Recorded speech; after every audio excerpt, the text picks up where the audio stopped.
Lucky me. No more child-rearing expenses, let's get divorced. What? I was utterly shocked when John suddenly dropped those words on me while we were preparing for a funeral. I knew he was selfish, but this was beyond anything I could have imagined. There's a woman I want to marry. But she doesn't want kids. So what? If Charlie is alive, I'll keep losing money on child support and medical bills, right? Ah, what a relief. How awful. I felt a chill run through me. That this man was Charlie's father. My head cleared, but my insides were boiling. I agree to the divorce. Yeah? Then I'll take the house, so get out as soon as you can. Just wait until the funeral's over. Fine. With that, John left. On the day of the funeral, I read Charlie's will. John turned pale, while relatives glared at him with fierce faces. It was time for a counterattack. My name is Natasha. I'm a 42-year-old housewife. I used to work in a company as a translator, but now I've switched jobs and work freelance. My husband John is 3 years my senior, 45 years old. We got married when I was 29, back when he was a client at my company. The next year, our son Charlie was born. But John was a very selfish man and hardly took part in raising him. Charlie was frail from birth, in and out of the hospital. I often felt guilty for not being able to give him a healthier body, but Charlie bravely faced his treatments and managed to hang on for 12 years. His condition worsened around the time he turned 12, during his first rainy season. He couldn't stop coughing, his body rejected food, his fever wouldn't subside. We rushed him to the hospital and started 4 treatments, but his symptoms didn't improve much. Mom, sorry for being hospitalized again. Don't be sorry. You're gonna get better, right? Yeah, I'll try my best. Charlie said with a weak smile. I felt tears welling up, but I couldn't cry in front of him. I held it in as best I could. When Charlie finally fell asleep for a bit, I called John. But no matter how many times I called, he didn't answer. Maybe he was at a business meeting, so I switched to messaging. John's reply came the next morning. Seeing his message, I called him immediately. This time he picked up right away. What now, so early in the morning? Don't what now me? Why won't you come? Charlie's fighting so hard. Well, my being there won't cure his sickness, right? And hey, the hospital bills must be piling up again? Tell the doctor to discharge him as soon as possible. What? How can you say that? Ah, can't hear you. I'm off to work now. Wait a... John hung up without listening to me. He'd always been indifferent towards Charlie, but he'd never been this cruel before. I clenched my phone, shaking with anger. Even as the rainy season ended and summer began, Charlie's condition didn't improve. The doctors doubted he would make it to winter, so I cut back on work to be with him as much as possible. Mom, you've been with me from morning to evening lately. Is your work okay? It's fine. I'm managing everything from home, so don't worry. If you say so. Charlie didn't seem convinced. He probably thought my work had dried up because of him. After that conversation, to avoid causing him any more stress, I started bringing my laptop and working right in front of him. Charlie loved books and spent most of his days reading. He also liked studying and would join the hospital school when he felt up to it. I wanted to let him do anything he wished. But John, on the other hand, seemed very displeased with me, not only avoiding visiting Charlie but also constantly complaining at home. Hey, is that kid still not discharged? Staying in a private room, huh? What a waste of money. How can you say that when your son is fighting so hard? Why don't you visit him for once? I'm busy, okay? You visiting him is enough. John never changed his attitude and never visited Charlie in the hospital. Even though he was Charlie's father, I knew Charlie must be feeling lonely. But I understood that forcing John to visit against his will wouldn't help, so I didn't push it further. By this time, John often came home late, reeking of alcohol. He claimed it was for client entertaining, but the lipstick on his laundered shirts and receipts from motels hinted at an affair. He couldn't make time for Charlie but had time for some other woman. My love for John had run out, but I feared that divorcing him would sadden Charlie. I thought so and endured it. Meanwhile, Charlie's condition worsened. Called in by his doctor, I was told something shocking. I'm sorry, but he only has about a month left. What? Doctor, isn't there anything you can do? There's not much more we can do. As I broke down in tears, the doctor assured me, we'll do our best till the very end. For about half a month, we continued treatment consulting with the doctor, but as expected, Charlie's body weakened further. Am I gonna be gone soon? What are you saying? There's so much more you want to do, right? I encouraged him with those words, but cried in private, away from Charlie's sight. Finally, when the doctor said that further treatment was pointless, I decided to take Charlie home to spend his last moments. Are we going home? Yes, the doctor said a change of scenery for a few days would be good. Yay! Charlie's weak yet childlike response made me fight back tears. I told John about it, but all he said was huh, and left the house. This man is beyond redemption. I had completely lost hope in that man. The discharge was scheduled for the next evening, so I busied myself with preparations and paperwork. While packing Charlie's belongings, he suddenly asked me, "Mom, do you love Dad?" What? Surprised by the sudden question, I stopped what I was doing. Charlie continued without waiting for my response. "Dad doesn't seem interested in me, or you. So, if you don't love Dad, I want you to divorce and live your life." Charlie. He must have realized that things weren't going well between John and me. But as a parent, I couldn't let him worry about us till the end.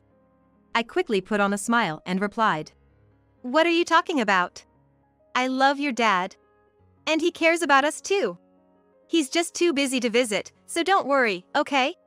But, okay, I guess. Charlie didn't seem convinced, but he stopped pursuing the matter. After that, he fell asleep, and I breathed a sigh of relief by his side. 2 days later, Charlie passed away at home. John never showed up till the end, and I stayed by Charlie's side, holding his hand. "Charlie! Charlie!" I cried out loud, clinging to his cooling body, remembering everything from the moment he came into my life. The doctor and a nurse who had been with us since Charlie was young came to mourn with us and explained the next steps. One of them handed me a letter from Charlie's bag. "This is from Charlie. He said to give it to you if anything happened." From Charlie. I received the letter, expressing my gratitude to the doctor and the nurse. I was alone without John's help, and Charlie was suffering from his illness. I can only be grateful to those who kindly supported us through this difficult time. After they left, I opened the letter beside Charlie. The content made me cry out in surprise. "What is this?" Charlie's letter contained not only his gratitude but also something shocking. Reading it, I felt my blood boil. Even as the funeral director came to discuss arrangements, my mind was full of the letter's content. Still, I had to decide on the details for Charlie's sake, planning a small, homey funeral. Then, the day before the funeral, John finally showed his face, still reeking of alcohol. I had no energy left to confront him. John, noticing my exhaustion, casually commented, "You've aged," as he took out more alcohol from the fridge to drink. "Tomorrow is Charlie's funeral. Where have you been? I told you, I was at work. What's with all these complaints? Why did I marry such a man? No, without him, I wouldn't have met Charlie." My mind was in turmoil. Charlie is no longer with us. Oh yeah, that's right. His attitude, as if Charlie was some distant relative, filled me with a simmering anger. But arguing with him was pointless. So, I decided to focus on the funeral arrangements for the next day. Lucky me. No more child-rearing expenses, let's get divorced. What? I couldn't hide my shock when John suddenly said this during the funeral preparations. I knew he was selfish, but this was too much. There's a woman I want to marry. But she doesn't want kids. So what? With Charlie alive, the child support and medical expenses would drain my money. Ah, what a relief. How terrible. I felt a chill run through me. That such a man was Charlie's father. As my head cleared, my anger boiled over. I agree to the divorce. Right? Then I'll take the house, so get out as soon as you can. Just wait until after the funeral. Fine. With that, John left. On the day of the funeral, I read Charlie's will. John turned pale, while relatives glared at him with fierce faces. Now, it was time for my counterattack. The will I read, written by Charlie, exposed John's affair. Until I read the will at the funeral, John had been playing the role of a grieving father, crying loudly. How could such a letter? No, it's not true, it's a prank. Right. Natasha, I felt sorry for not visiting because of work, but this is too much. John tried to deny it, appearing very pathetic. I silently took out an envelope from my bag and thrust photos in front of John. What? You took pictures? Troubled by being caught in a photo? Like being seen with the woman you're arm in arm with in this picture? No. As John stumbled over his words, his face still pale, I smiled sweetly and asked the relatives to pass around a few photos I had. Whispers of disgust and small cries of shock arose from all around. Despicable. Not visiting his frail son, but with this woman in such a scandalous manner. The glares at John intensified, and he slumped down in his seat. I then presented John with the divorce papers. He looked up at me in shock, his voice cracking as if he was about to cry. You didn't pay attention to me because you were always nursing him. It was just a fling. Forgive me. I don't want a divorce. Not paying attention? You're not a child. I repeatedly asked you to help me nurse him, but you always ran away, claiming work as an excuse. But nursing is dirty. As soon as John said that, he disappeared from my view, and when I looked down, he was crawling on the floor, with my father-in-law standing over him, breathing heavily. You. What do you mean nursing your own son is dirty? Enough with the jokes. A parent who doesn't care for their child isn't a parent at all. You're the lowest of the low. My in-laws had always adored Charlie. They celebrated every hospital discharge with a meal, bought Charlie his favorite things, and never missed a visit. They had been covering for John, believing his excuses about being busy at work, never imagining their own son could be such a disgrace. Tears streaked their faces as they glared at John, who sat in disbelief, clutching his cheek where he'd been struck. Natasha, I'm so sorry. We had no idea. If we knew he was such a man, we would have encouraged you to divorce him sooner.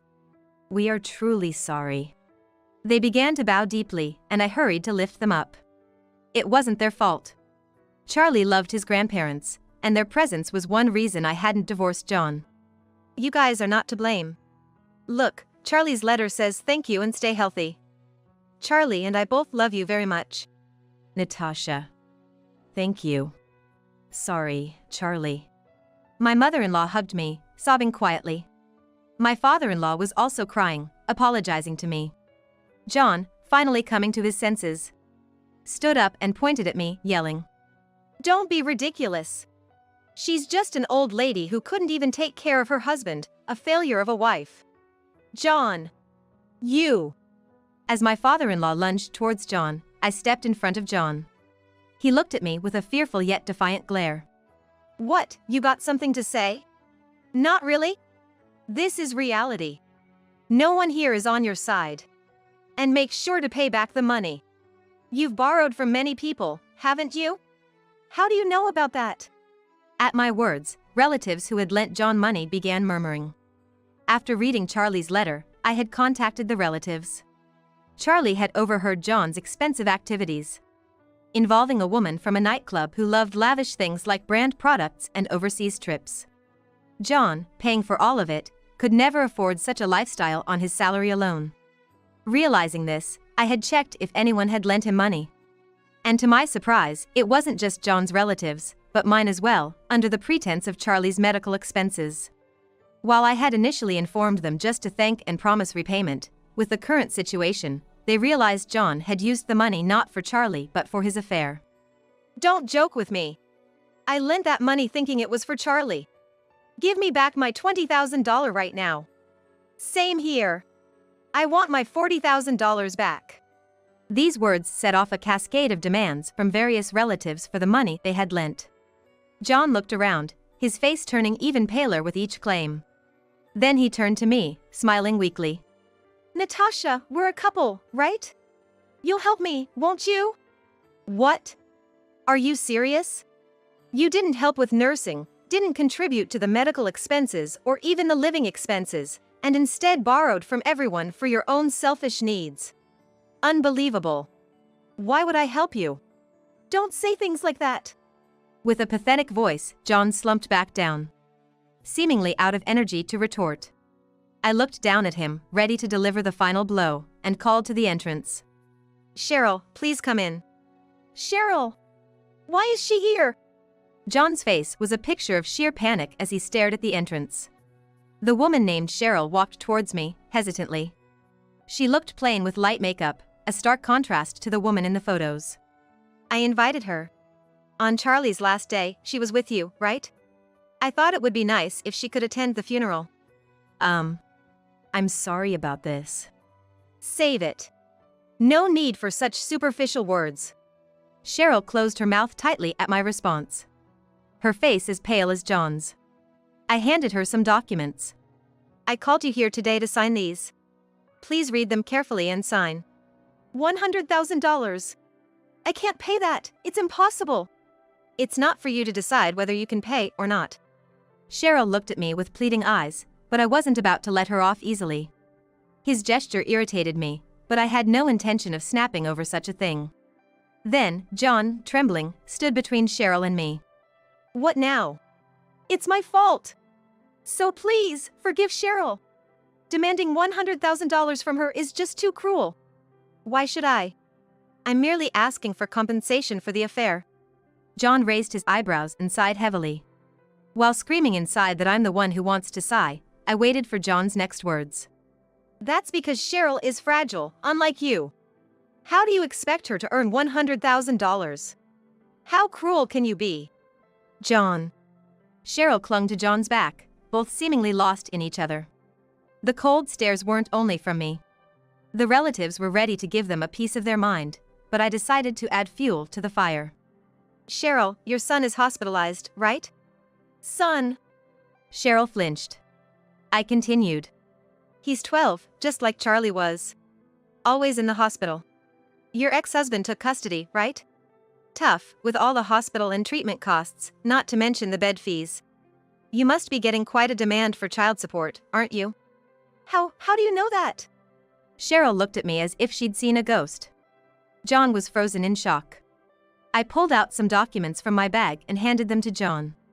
He shakily read them, then suddenly pushed Cheryl away. Hey! What's this? Divorced? With a kid? You never told me! Didn't you say the money was for your family living far away? I didn't lie. My son is my family. So I've been with a used woman? Where's the true love? You were after my money. You were only after my body. Cheryl threw her shoe at John. Enraged, John lunged at her. They started brawling like children, but fortunately, a security guard intervened. I approached the disheveled pair with a smile. John, please sign the divorce papers and arrange for the alimony. Cheryl, I won't reduce your compensation by a single cent. And your ex-husband said something about your affairs being a sickness that can't be cured. Seems like you have a few partners, so with that kind of leeway, expect enforced payments for the child support, treatment costs, and alimony. That's impossible. John hung his head speechless, and Cheryl was led away by the security, her shoulders slumped in defeat. I apologized to each relative for the disturbance, and they comforted me, bringing me to tears. After that, my divorce from John was finalized. We also agreed on the amount of alimony he had to pay, just as I had requested. This incident infuriated his parents tremendously. Moreover, the extended family was outraged to discover they had been deceived too, giving him the cold shoulder. Of course, he was asked to return the money he embezzled, and it seems like he borrowed it from some shady sources.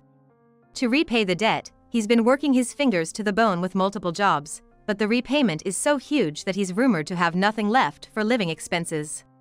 Eventually, unable to keep up with the ballooning interest, last month he was taken away by some intimidating guys. His parents don't even intend to file a missing person report, so while I hope he's safe, I can't help but wish he suffers unimaginable pain.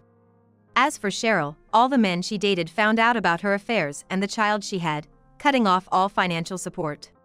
At 30, she's considered old for her line of work, struggling to attract clients, and eventually had to turn to her parents. She paid the alimony in one lump sum. However, she's since been sent to work on a farm on some island, with her wages going directly to her parents for debt repayment. As for me, I moved with Charlie's memorial tablet. I bought a house near the ocean, something Charlie always wanted, and now live there alone with the cat he wished for. I look forward to the times when my in-laws visit, and we reminisce about Charlie. Another letter from Charlie arrived for me. In it, he wrote in slightly blurred script about his gratitude, apologies for leaving for heaven first, and his wish to be my child again in another life. The letter ended with stay true to yourself, stay healthy, and live a long life, inspiring me to live my life for Charlie. Despite the sadness of not seeing my beloved child grow up, I'm living each day to the fullest.